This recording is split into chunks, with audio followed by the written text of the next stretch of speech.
Okay, and the first thing that I find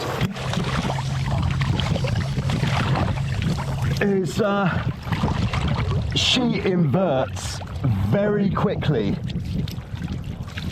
Wow.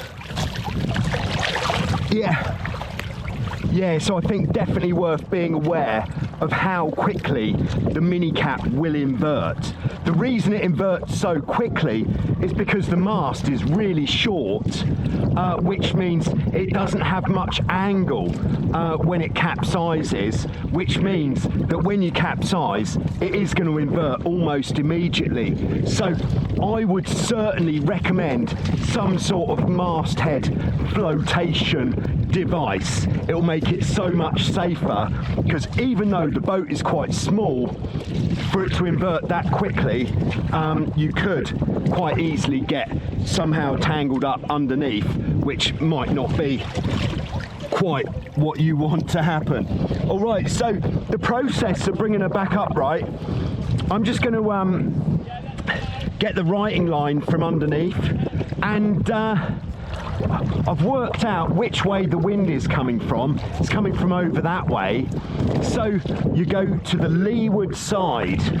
So that is the side that is opposite where the wind is coming from. I've got the righting line. I'm just behind the skeg, and I'm just going to see how effective it is just leaning out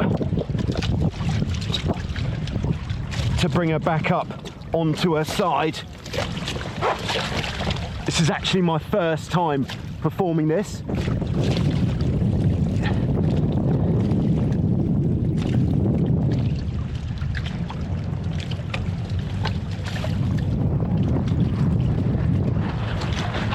So I'm leaning out and just being,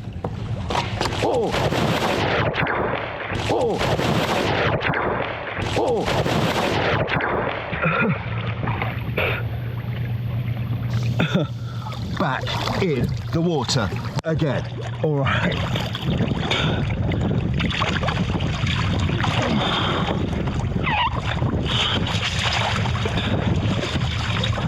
Okay, that wasn't meant to happen.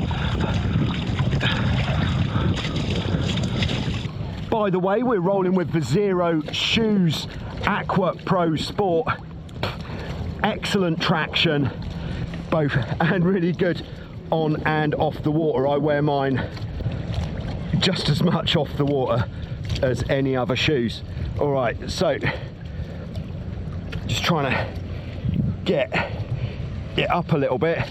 Yeah, it's not quite as easy as I would have expected, so definitely having to keep pulling to stop it from inverting again. And then we can already see when it comes upright, we've got this sort of web of wires under the boat, which might create a bit of a moment if we're not careful. So what I want to do while I'm back here is just release the main sheet, and there she goes, upside down again. All right, I knew that would happen. Okay, all right, so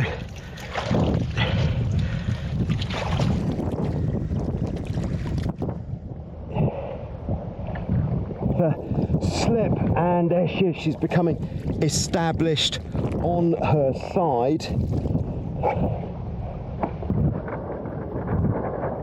Here she comes. Don't know where she's going.